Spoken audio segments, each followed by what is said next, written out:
Hey, Big Love fam. Welcome to SuperFreq. This is a high vibe podcast, y'all, exploring all things frequencies, how they govern, form, shape our realities, and are the key to living from your full potential. It's non-woo convos about super woo shit, unpacking what I call the science of self, from body and soul literacy to the power of understanding vibration, higher consciousness, quantum physics, and spiritual psych. Let this podcast become a resource for you on your journey to self-mastery. If you're curious and ready to free your mind, unlock the body, and truly become limitless, then you're in the right place. I'm your host, Talie. This is SuperFreq, awakening for the next gen. Let's go. All right, everybody. So today's mini cast, I'm going to talk about walk-in souls. This is coming off of a video I made off TikTok, or from TikTok, I should say, about Kate. And I kind of get reluctant to make videos like that because they just call in a wild bunch of folks with opinions, specifically from other quote unquote healers. This is why I don't claim to heal anybody, because it just becomes like a healer war, which I'll make another podcast on. But I want to clarify something about walk-in souls. So what is a walk-in soul, and are they real? And what is the standing, let's say, rule for it? So here's how I see it from the level of consciousness that I'm resonating at now, that I'm stationed at now. Essentially, walk-in souls are real. I have worked with them. I have seen them. And it is an agreement at soul level that the incoming soul may use the vessel of the outgoing soul that is already incarnated. Meaning, someone has a body here, someone has an avatar, okay, and they're at a very specific age. Typically, it's post-utero. And I'll talk about the difference between a in-utero kind of walk-in versus a post-utero walk-in. An in-utero walk-in is usually just a soul that decides to enter the body a little bit later. They've got up until like a certain amount of time to kind of enter a body. So you can actually be growing a baby and not actually have a spark of life in it until a little bit later on, depending on what the soul decides to do. Sometimes there's negotiations. If there's like two souls that are trying to come in, there might be like a negotiation and one decides to come in sooner, et cetera, this kind of thing. So a walk-in soul agrees to use a vessel of a soul that is already incarnated in the third dimension in this particular time frame. It agrees to come into this particular location, like it's very location specific. It is body resonance specific. It is agreement specific. It's pattern specific. It's extremely destined. Like someone I worked on used a body that was extremely sick, like very, very, very dense. And they had to lower her resonating consciousness down to like a 7th dimensional frequency from a 12th dimensional frequency because the body literally couldn't hold it. It was so sick. The reason why she agreed to do that is because she wanted to see and understand the codes, okay? The inversion codes of how we got to where we are. How did we get so dense? And then override the vessel and then share a very specific set of information and keys and codes with the living, with specifically correcting star seeds and healers that are off path, things like that. So she's a very specific contract, and she emanates from the initial consciousness of light, like very familiar with the frequency of who this woman is, or this consciousness is that has decided to incarnate into a female body within a very specific period of time, within a very specific resonance. She also knew the walkout period, like I'm coming in for this amount of time and then I'm leaving. And this is very common. Souls that are advanced souls that have permission will make an agreement within a living soul that is already on its way out. They're not going to take advantage per se of a soul that's living, although there are beings that do that, there is a possession consciousness or a possession frequency that will come in and just take over bodies. It's not good. We see that a lot now. You see people who are literally possessed. It's because they have taken over the soul. That's not what a walk-in is. Okay, they're not demonic in nature, although they can be. A walk-in is a very specific agreement where, like I said, a soul will come in. There's an agreement between souls. You use my body. I have come here to learn what I've come here to learn. That vessel, that soul will come into that vessel. And then there's an integration period. And then essentially picking up right where they left off. We've seen this in movies for years and years and years. And as we know, programming is prescriptive and predictive as much as it is entertainment. So I say all of that because they are absolutely very real, and they will choose to do that based on their mission, based on what's going on with the planet, based on the agreements and the matching patterns of the person that they are incarnating with, or the exchanging, let's say they're making an exchange pattern with. Now, it's not necessarily advised, okay? It's not looked upon as something negative because God is not emotional in that way. God doesn't care. It's constantly trying to produce different learnings. Okay. It's constantly just aggregating data. It's one big data information system that's incredibly complex. They can make and create life in various forms of complexity that's constantly cycling and learning on itself. That's literally how I see God. It's like one big network of everything that ever can happen will happen. Everything that is possible can be possible and is possible. And it's all just algorithms that are aggregating like a quantum computer and learning on itself. So I say all of that because what I saw going on with the royal family is anyone who agrees to be in that circle. Okay. Just imagine you have a room. Okay. And a bunch of people are coming in, everyone that you've been married to, everyone that you've had soul agreements with, like your soul family, okay, is all there. And then their agreements are there. And then their agreements are there. And their agreements are there. So if you think about the royal family, it wasn't uncommon, okay, as of like 50 years ago for incest to happen. Okay. So the royal family bloodline is incredibly inbred. And so there's agreements upon agreements upon agreements upon agreements. And then they're constantly partnering with people for very specific reasons to either maintain heritage, lineage, or with agreements that are made at soul level. Okay, what do I mean by that? What I mean by that is, take, for example, Diana. Diana, she crossed over with a nefarious type of activity, let's say. At soul level, she knew, okay, she saw what was happening from a very specific perspective, from a very different perspective. She saw what's going on. Every soul that dies awakens for the most part to some degree when they lose the body because they don't have the density. So they see things at a very different level. And then you work with somebody like myself or somebody else who can awaken them even more. And then they can cross over into different levels of consciousness because they couldn't access that here. Every soul agrees to come here. Every soul agrees and knows when they're leaving, and there's an agreement within that.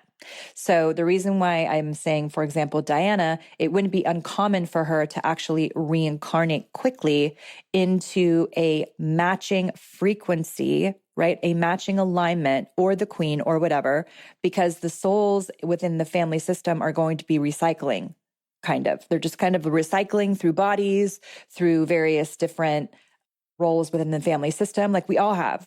Some of us have a sister who was a mother in our former life, who, let's say our partner was maybe a partner we had in another life. Like really, when you get down to brass tacks, we recycle the same people over and over again. And then we get ourselves reflected back into every single person we meet over and over and over again.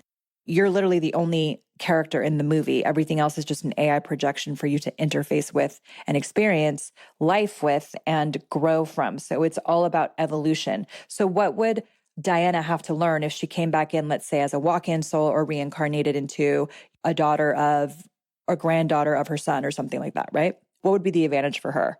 Let's say she would want to learn how to override and actually transcend sacrifice patterns, victiming program, and martyr frequencies. Let's say she wanted to really, really do that and transcend distorted service. So she was incredibly burdened by having to be a person who was incredibly insecure and having all the duties. She was deeply, deeply loved because people saw themselves in her. So she had this incredibly powerful magnetism about her and this empathy. She had incredible levels of empathy. But if you look at people who have very distorted service contracts, like Mother Teresa, for example, which I'll make a whole other cast on, Diana was another one, it becomes very burdened, okay? Gandhi was another one. They become almost burdened by the contract to serve. So part of our agreements here that we make is just to evolve, learn, be, exist, okay? Awaken. And then it matters. It matters kind of, or let's say it is evaluated to some degree. It's a contributor to your life after you exit the dream world, which is what the earth is. This is all school. Okay. It's all learning. What you do with the information that you have, what did you learn, and how did you serve?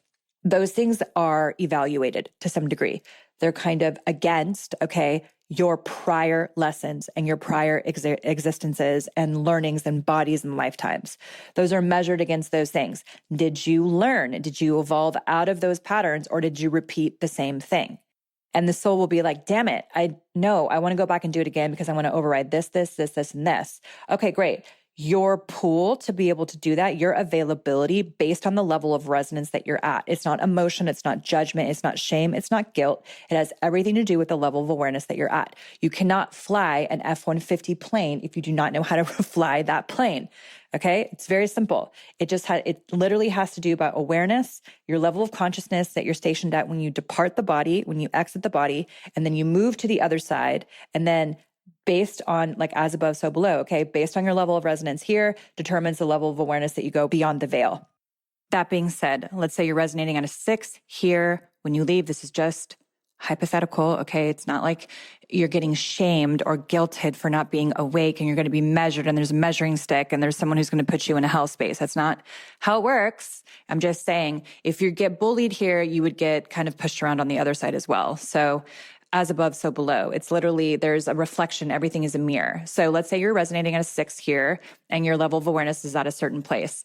To some degree, a lot of the royal families, they have all agreed to be in this arrangement, okay? The royal bloodlines are kind of like a chronic slave pattern. It's a bit of an enslavement. They deeply love being in service to their country. They deeply love it. They have reverence for it and they're all about it and they keep it going, right? They're not willing to kind of get outside of that contract. They don't know how to. They're too fearful, so they want to keep the status quo. There are souls that are like that. Other souls are desperately trying to get out of these agreements. Diana was one of them, for example. The queen ran very large martyr patterns, but I don't really see, people have said, oh, she's going to incarnate. I don't really see that. She's kind of like paid her dues, if that makes sense. So anyway, in this video, I said that I could see Diana coming into the children of William because there's already kind of a very similar patterning in terms of how they look, in terms of energy. They have very similar frequency and patterns already. So she could come back in, let's say, without having to go through the birth process again and just walk into a soul, let's say 5 years from now, a little bit closer to a teenager, like after the patterns have already, or before the patterns have already been kind of really solidified, before 8 years old. So anywhere from like 8 to 13, that would be this window that I could see a possible walk-in, just as a theory. For fun, just throwing out that theory. And then she would have an opportunity to start overriding these patterns and do the duty from a different perspective, and then choose differently in terms of where she would partner, if she would partner at all, provided that William or Prince William at that point would be the king, which I see happening very soon, actually. So anyway, walk-in souls are really fascinating. I want to talk about why it's a possession frequency and the differences. So someone who would run a possession, deep religious patterning, martyr frequency, self-sacrifice, fear programming, like so much to the point where they typically have a fawn response. It's just easier to lay down. It's easier to submit. Again, a lot of it induced from trauma. Potentially could be running a go ahead and take advantage of my vessel frequency. If there is an opportunity for a soul to match that frequency and take advantage of a body here because they do not care, spirit does not have manners, they don't know how to die, I'll talk about that in a second, then they will take advantage of that. They will come into a soul, possess them, if you will, take over their vessel without their permission, and that is absolutely against law. Cannot do that. Cannot take a soul, cannot take a body without their permission. Cannot do it. It's extremely detrimental for the soul that takes advantage of that and does that. It is not good on the other side. It kind of perpetuates a hell state. You're kind of disembodied and you hear nothing but kind of screams all the time. From what I've experienced myself, you just enter into a realm of pure suffering and you can't kind of get out of it unless someone breaks the loop, and then that let's say soul or consciousness would go like on a spiritual probation period from what I've seen. So you have the soul that would run some type of sacrifice pattern.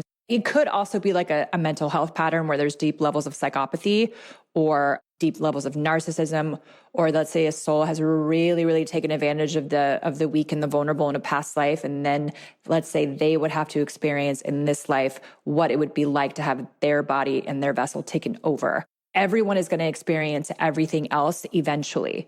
We're all going to experience everything in order to have the experience, because that's what consciousness is. That's what we're trying to learn here. So this is a constantly evolving idea.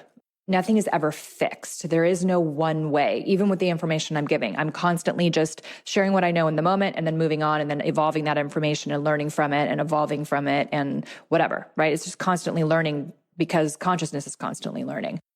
If someone is telling you kind of absolutely no or absolutely yes, it's just based on the level of awareness that they are at in this moment. And like nothing is off limits for how wild shit can get out there, because it is insane. It's totally, totally insane. So here's another example. So a soul decides to come in, or an energy or an entity decides to kick a spirit out of the body and use that vessel without the agreement. Very not okay. That is not allowed in just specific law of spirit, of light and dark consciousness. Like the darkness knows that it can't do that. The light knows that it can't do that in terms of just rules, law, general like spirit law. But there are entities outside of that that don't care. There's just beings and species out there that are well beyond this 12D grid that do not care, that don't have emotions, that will just come in and take advantage. And that's been part of Earth's evolution and the evolution of species. Ideally, that's why you want to be in your body and you want to claim your space and who you are and really start to understand what it feels like to be in your body. And if you're not in your body, then who is? Okay. You leave yourself kind of open for that. So this is, again, while I don't mean to harp on it, with any type of plant medicines, if you're going to be shot out of your body like that, you really have to be held in a very safe place in a beautiful container. So you are led back to yourself in that way. And you are done so in a safe place, emotionally, physically, etc. Because it can get really, really dicey. It gets very hard to start to discern the faster that you oscillate and the more that you start to expand into other areas of consciousness and other blockchains and stations of consciousness, because there's a lot of other things going on. It's kind of like going to foreign countries and there's different cultures and different languages and different rule sets and different ways things are done. And you kind of just have to observe and be an observer and be very gracious. And just like here, right? Just be humble with the information, be available and present to it. And things just operate very, very differently kind of everywhere. There's so much more out there than what we perceive. It's just like we're literally so small and we're so off base. Like nothing is off limits. So anything that you can think could happen is basically what's happening. So if you perceive walking souls to be bullshit and demonic, then they will be that for you based on the level of awareness that you're at. If you believe that Jesus is going to come back and Jesus is the savior for us all, and he's going to walk amongst men and heal us instantly and all of that stuff, and that's what you believe based on the level of awareness that you're at. Whatever you believe to be true will be projected and reflected back to you. That's why the more open-minded we can be, the more protective of our own sovereignty and our bodies and our space that we can be, the more that we connect to our own innate and active perpetual intelligence, which is always expanding, always knowing, and knows all, is connected to all. So the information that I tap into is me at a very different level of consciousness, and I can go infinitely into myself. So the practice isn't for me to study other traditions. I'm not interested in that. I want present moment and access deeper into myself and my own levels of knowledge. Like imagine tapping into yourself that's a version of you 2,000 years in the future.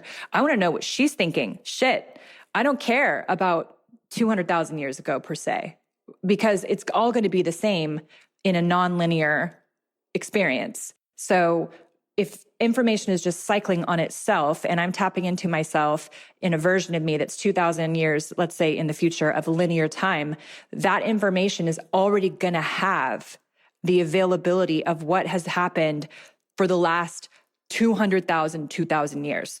Does that make sense, what I'm saying? So it literally is like reading a book from the future or having access from the future. And that future is already informed by what has already happened.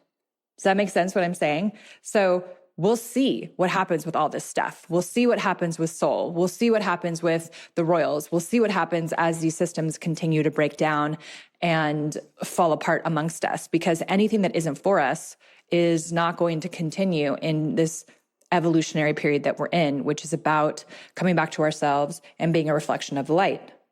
So in this next podcast, in the next couple of podcasts, I'll talk a little bit more about DNA, and I'll talk about consciousness transfers and how those things happen, because that's super wild. And I've seen this happen already. And I will actually make another podcast on spiritual psychosis. So look out for that in the next 3 weeks. That's my promise to you. All right, y'all, question everything, be kind to yourself and others, and I'll see you guys in the next cast. Thanks so much for listening, you guys. Please make sure to leave a review and follow the fun on social media, because that's how it works in this world. In the meantime, get your freak on. I'll see you in the next session.